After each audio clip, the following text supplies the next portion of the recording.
Chris from Kent in the UK. Recently on Twitch, there has been an advertisement for Clash Royale, which involves two streamers getting legendary cards from a random chest and showing their ensuing excitement. There is no in-game footage, and I cannot say that any recent advert, that's how you know it's a British email, has put me off playing a game more than this one. Yeah.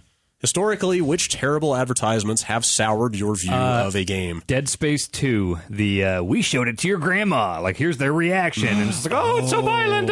I hated it.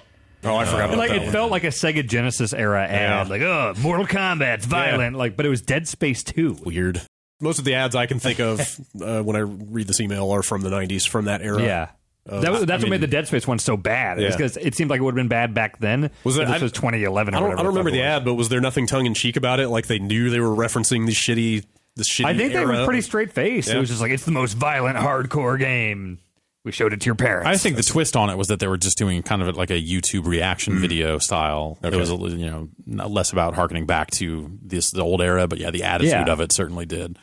Like it didn't seem like a intentional parody of anything. Right. Yeah. I'd say recently. I mean, well, whatever. Maybe this isn't fair because I was already kind of pushed away from this game pretty far by everything else they've done up to this point. But that fucking Mighty Number 9 trailer. I didn't watch that. I boy. just saw everybody losing their minds It's over rough. what's so bad about it. It's just like the announcer, narrator. The narrator is a fucking goon. Oh, that's the one with the anime fan on prom night stuff. Yeah, right? yeah. Okay. And like Yes. that, whatever. That line's fucking terrible. But like top, and also the game looks like shit. Yeah. That's like not they're good to hear. showing off stuff. Go like, you could do this. There's a short dash, I'm like, okay, that looks like garbage. a long dash. Okay, fuck that. There's probably a dash that makes you breakfast. I don't know. It's like, okay, this is like, as someone who has liked Mega Man games in the past, you are pushing me even further away from this game.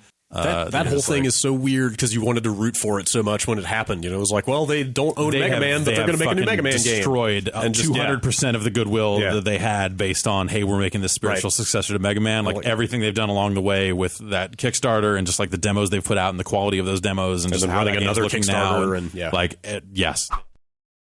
I think most of the bad advertisements in video game history are print. There are a lot of really, the obvious. Oh, like sure. Daikatana is the obvious one. I saw a weird one. I was going through my old game magazines over Christmas or something, and it was for one of the Activision Crash Bandicoots, like Mind Over Mutant or whatever the fuck it was. Yeah. And the ad was like something about like, how much action was in the game. And they've got Crash Bandicoot in bed with a bunch of human-looking ladies, like in lingerie. And it's like, why are we trying to sell this game by saying Crash is getting laid a lot? Sex sells, right? Yeah. That's the mentality that's led to so many fucking. That was for a Crash gross. That was dumb. Bandicoot? Yeah. Well, that's not that far removed from like all the fucking Lara Croft stuff. Oh, yeah.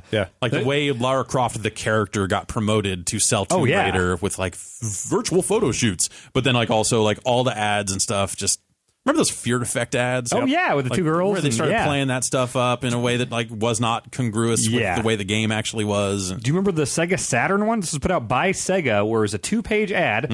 I was about 12 when this came out, so I remember this very distinctly. Yeah. It was a blue bed, and it had like this blonde, naked woman laying on it across both pages, and they put like little Panzer Dragoon screenshots and like Pandemonium screenshots over her nipples and down there. Yeah. And it said like, there's a beautiful naked woman on these 2 pages, but you probably didn't notice because you were distracted by 32-bit me. Yep. That was a Sega ad. It was a first-party ad, two-page. When we were talking about the Neo Geo a few weeks ago, somebody sent in a magazine ad from that time, and it's like a lady standing there with her hands on her hips. She's in lingerie, and she's just looking very pouty because there's a guy playing a Neo Geo in the background. Yeah. And the line is, he used to want to put his hands all over me. Yep. Then he got a Neo Geo. There were lots of those ads like in every issue of EGM and Game Informer and stuff back in like the mid-90s. That was how you marketed games. It's like, there's such a long history in this country, certainly, but I imagine all over the world of just like, here's a girl standing next to a thing we're trying to sell you. Yeah. Dumbass. You're an idiot. You'll be fooled by this, you fucking rube. Look at this car. These ladies are laying on this car. Oh. You should buy this car. Maybe ladies will lay on your car. Okay. Like, okay, that's not even necessarily something I really... Well, I mean, all right. I need to get to work. These ladies got to get off my car. Yeah, like, I'm late here. This is not safe. Tawny Katane, please get off my car.